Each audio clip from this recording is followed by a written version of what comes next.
ইরানের সঙ্গে যুক্তরাষ্ট্র ইসরায়েলের যুদ্ধের প্রভাবে বিশ্ববাজারে বাড়ছে জ্বালানি তেলের দাম, বাড়ছে মূল্যস্ফীতি এবং বাজারে সুদ হার বাড়ার উদ্বেগ বিরাজ করছে। এতে প্রতি সপ্তাহে কমছে মূল্যবান ধাতু স্বর্ণের দাম।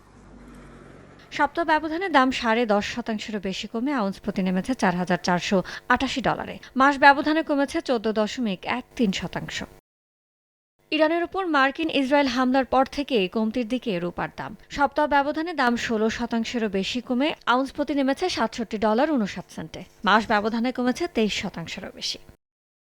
শিল্প খাতে চাহিদা কমে যাওয়ার বিপরীতে সরবরাহ পরিস্থিতির উন্নতি হয় কমছে প্লাটিনামের দামও। সপ্তাহ ব্যবধানে দাম ৩.৫১% কমে আউন্স প্রতি নেমেছে $১,৯৭০। কমছে সিলিকনের দামও। সপ্তাহ ব্যবধানে প্রতি টনের দাম ২.৭৮% কমে নেমেছে $১,২১৯। ইয়ানুর শিফাত, সময় সংবাদ।